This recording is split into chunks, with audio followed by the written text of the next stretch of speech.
what do you miss the most about being in office? Miss? Oh dear me. I don't think I miss much. But there must be something you miss. Well, I don't know. People have their opinions. But I thank God. God gave me the opportunity to serve my people and the country. And I did my best. Whether my best is good enough is up to people to judge. For 3 times, you strived, to get into this office. And 3 times, for some reason, you didn't get in. And by stroke of luck or destiny, you came in during the 2015 elections. Of course, for somebody to try 3 times, there's something you set out to achieve. Would you say you achieved it in these 8 years that you were in office? Well, not quite, but I would like Nigerians to reflect. What was the condition in the country before we came in? Especially in the Northeast. Most of the Northeast in the hands of what they call Boko Haram, whatever it means to whoever wants to interpret it the way they wanted to interpret it. And the economy, so security, economy, and then fighting corruption. This was the objective I set myself and the government I led. And I hope Nigerians have been following it and saw the difference. I know the government I led was lucky, and the country was lucky to get the governor. The governor of, still the governor of Borno State, a very intellectually sound. He is young. He is virtually incorruptible. Because it was fantastic. I think here I have to mention something to share with Nigerians. What happened? The civil servants, the old civil servants, they have got a way of trying to get information, not through the normal way, but they will get some of the lowest people they trust, and the one they trust most, they will give him a telephone. And they will brief them to tell them when there is something serious that it didn't come to them in writing. And the funny thing about it, one of the permanent secretaries, he was on his bed at 7 o'clock, stretching. Then the telephone called. So he took it. He said, "Yes, what is it?" He said, "The governor is in your office." He fell from his bed. Now, that was the type of person that we were lucky. When I say we, I mean Nigerians, we were lucky to be in charge of Northeast, where Boko Haram used to be in charge. And Boko Haram were as far away as virtually Lagos. They were in Kaduna, they were in Abuja, blowing places, buildings and causing a lot of havoc. But that man has straightened that area. So in essence, what you're saying is you set out to achieve some goals and you achieved them in office. Number one, security. Because if there are no security, you cannot achieve anything. Number two, the economy, employment. Now, because of the security we have succeeded, I think Nigerians developed confidence into their country and they invest more. And people from outside came and invested. Moving forward, how would you adjudge Nigeria's diplomatic ties with other countries of the world? What would you say were your footprint in that regard? Unfortunately, I am so preoccupied with the local problems that I hardly think about the external problems. I think this is natural, especially for developing countries' leadership. They are more concerned with their local problems than what is happening outside, except, say, like closing the border. As I told you, our border from Lake Chad to Benin Republic is more than 1,600 kilometers. And with the type of terrain, only God can effectively supervise this border. So virtually the government is wasting its time. You know, I told you the donkeys, the cows, and the camels, you cannot close the border for them. And this 1,600 kilometers, virtually they choose where to go. So the military, we came in because, as I could recall and led it, we were not satisfied with the accountability of those responsible for accounting the resources and the security of the country to Nigerians. That was why we interfered. We were not satisfied. There was no way you can improve a developing country like Nigeria without being very accountable, in the sense that you have to build institutions to employ people. You can't have such an aggressive, heavy population like Nigeria and think you will sit and enjoy yourself like the rest of developing countries. You can't. This is my personal experience. Leading Nigeria is extremely difficult. It's extremely difficult. People know they are right. They think that they should be there, not you. At virtually every step. And we have to struggle day and night, you know, to see that you are competent enough. I don't think I ever took Nigerians for granted. And so which was your most challenging moment? I mean, you know, we're looking at civilian military role. Securing the country. As I told you, you go and please try and interview the governor of Borno State. How many local governments were in the hand of Nigerians? Most of the local governments were in the hand of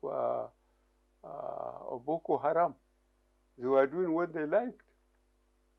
So the first thing is to secure the state or the country and earn the confidence, So the biggest problem, I believe the people of the both National Assembly and state assembly is to convince their constituencies that they are passing their message to the center that number one thing is secure the country, secure the constituency. No amount of politicking or dexterity in talking and so on that you convince people if you can't secure the environment. You are wasting your time. It will seem Nigerians have not quite realized what you did as a sitting president there to take us away from what we escaped. And the question would be, I mean, we've just been saved $11 billion. That's no walk in the park. That's no money for ice cream. But in your own wisdom, against all odds, you declined, you refused, you vehemently refused to play games with those who were, you know, proposing that you negotiate and pay off the PNID agents. What was the reason for that resolution not to negotiate with these people? We thank God that the developed countries, especially the UK, have strengthened their confidence in us by being fair. The judgment. I want to have a clear conscience that the people I lead, I must lead them honestly. Force the weak, guard the weak against the strong, and the strong against the weak. And this is really terrible because Nigerians or human beings, they like to impress, to show that the group they identify themselves within a society was in charge, especially for security and materialism. Those are fundamental. Security and materialism. I have been living now in peace for about 6 months. I tell you, I have forgotten how many years since I built this house. When I was the head of state, I didn't build anything. I didn't acquire any company. I didn't do anything. So I didn't compete with Nigerians having been in power to have companies and favor those companies, or give myself large and big land areas, plots in Abuja, you know, and give it to favored people. That's why I'm living in peace. Because Nigeria have got their own way of knowing, and I think they will wait for the day to harass and take it on all those who they think have cheated them. Accountability. Nigerians are damn clever. They will, I think, encourage you to make one mistake, and then they will do 100. You will be tied up. You cannot explain, because you are a hostage. They like holding their leadership as hostages. This is my idea. That was why I think I was over careful. I made sure that you wouldn't say, Oga, you have got an account in Saudi Arabia, or you have got an account in Switzerland, you have got an account. From there, you have to obey him instead of him obeying you. 2023 elections. I mean, that is one spot some Nigerians are still stuck in. And so much happened during that period, which of course was predicated on the Naira policy. And some would ask, I mean, election period is tumultuous on its own, and then bringing the Naira policy into the works would further make it more tumultuous. So people would like to know why that Naira policy came at that period of the 2023 elections. Well, I think mainly it's stage of development of a nation. Whether Nigerians believe it or not, we are an underdeveloped country. And we get so impressed by materialism. Sometimes ruthlessly, they didn't care how you make the money. But the best thing is that you should be rich. You should have a fantastic house. You should have cars, flashy cars. You should be going overseas regularly and resting or doing what. But it's not easy to earn, to save enough, to spend so much on leisure trips and so on. But Nigerians, I don't know. I still feel that the only way I could impress and tried so hard to do it in Nigeria is just to make sure that my integrity become unquestionable. It hasn't been easy. There are some people who deliberately come close to you to benefit materially. And if they find out that you don't accept the system, they dump you, so-called, and they take their own way.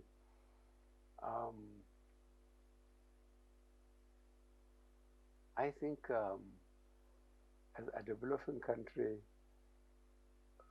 we still have a long way to go. So for the 2023 election and the Naira policy, what exactly was the motivation for it? Because it was really timely. The motivation is to try and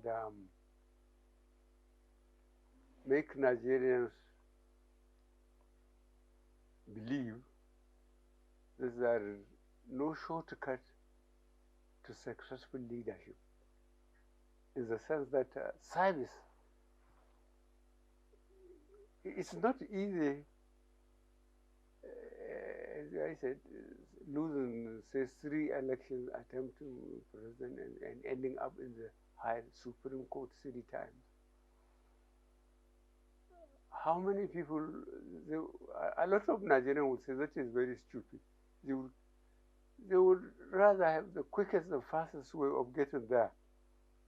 And the only way you can do it is to try to accumulate some money, to have a lot of money, and see how you can compromise so many people and maybe institutions and get to where I wanted to get. But I think patriotism, if you sympathize with your own people, or with, when I say your own people, ordinary Nigerians,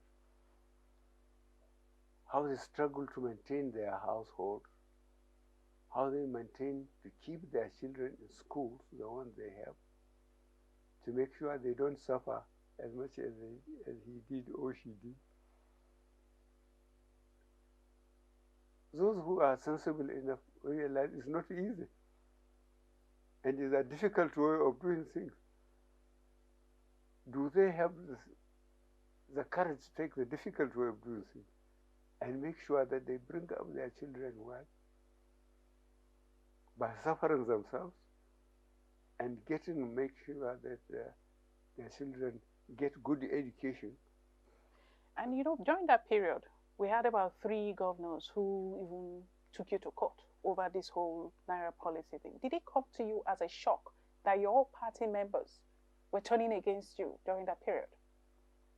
No, I was not shocked, because I think I am a practical Nigerian. I like to be remembered as a person of conscience.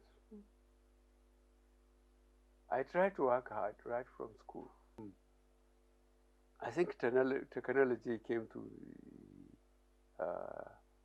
help, because when people were talking of ethnicity and religion, I gave them the example. 2003, 2007, 2011, the whole Chief Justices are Muslim Northerners.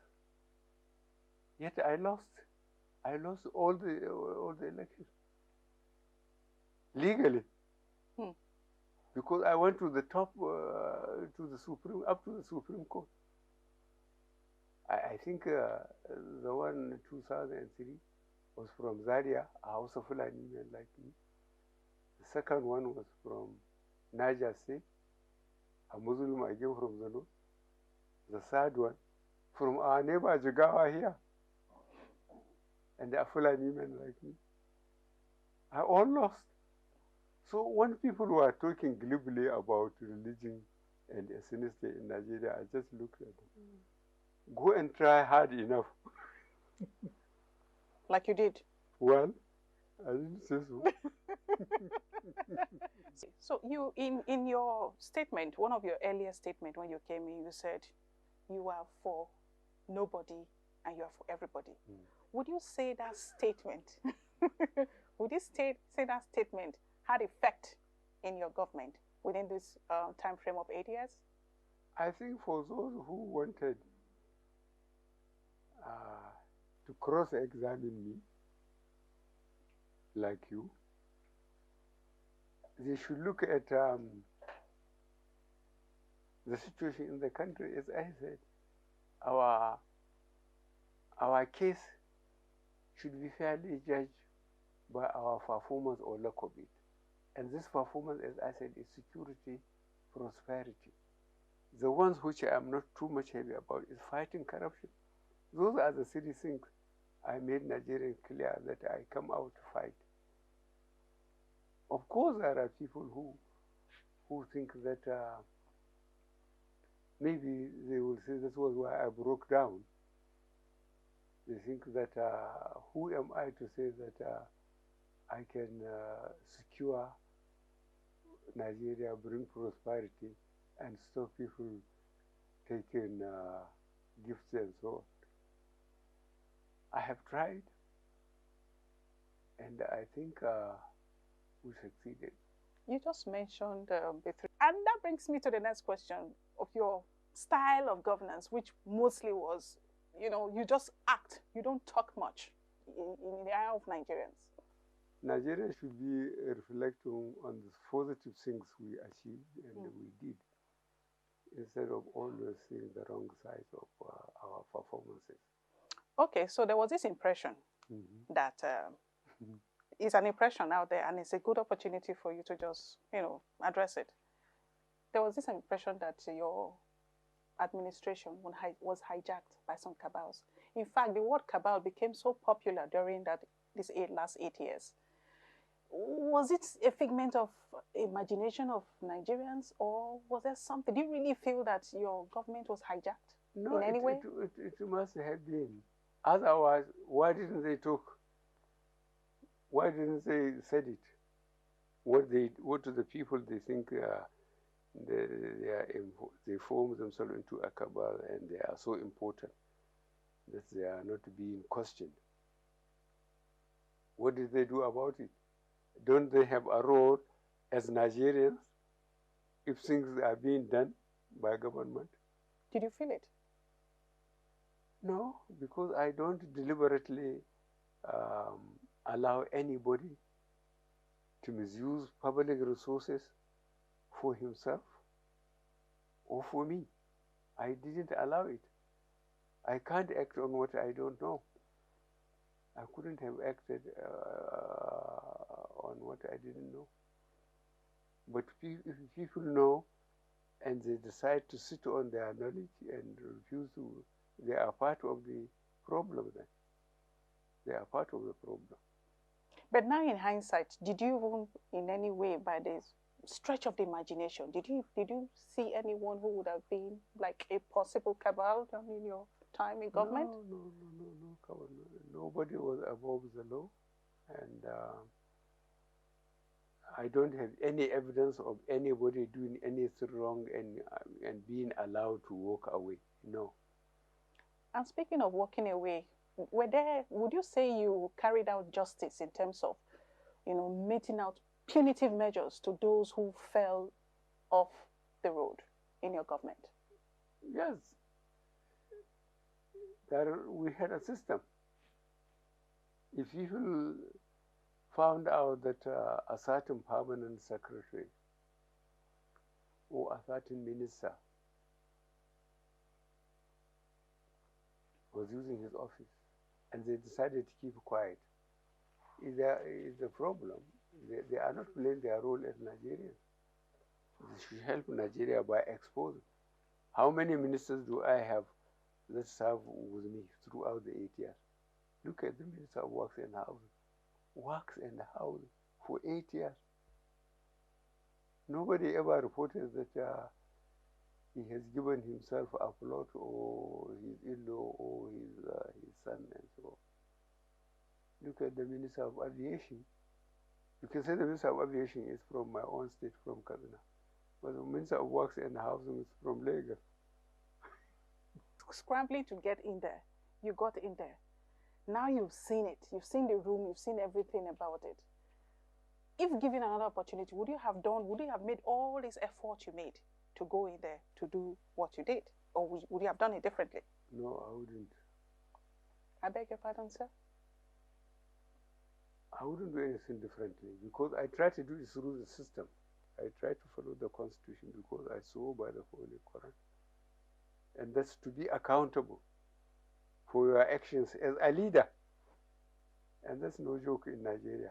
Whether you do well or badly, they will keep on abusing you until you leave office. It would be okay for us to talk about, have this conversation without looking at that Ruger policy. You really pushed hard for it. What was your dream? What was your vision for for Ruga? Well, I think first I would say I'm a product of Ruga. I understand it. My problem is I think it is not scientific, in the sense that whatever system you want for this country, you have to look at the population explosion. I could recall this area using to belong to us.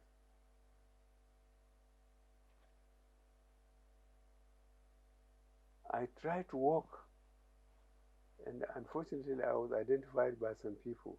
I tried to walk. All this area has been built up. Sometimes ago, as old as this country was, when you come to the western the western gate of our country, you can see our house. My grandparents did not buy it. They were not given. It was bush, they cut it. But look at it now. So really, the population explosion, the size of Nigeria, I hope it will not be a threat to its stability. Even after retirement, it will seem your job is not done with Nigerians, because you still have people coming in here to pay homage to you. And that's like, you being like a guiding light to some people. How awake are you to that responsibility of being a mentor to politicians and Nigerians alike? Well, I'm very surprised you asked this question, because I too am harassed. People from Maiduguri, people from Bauchi, they would get together, collect money, hire a bus, and come and meet me here. I thought I was as far away from Abuja as humanly possible. But then I'm telling you, people are still coming. On daily basis, people are still coming. So it means you're not retired? I think if the border was not closed, I would have moved to Nigeria.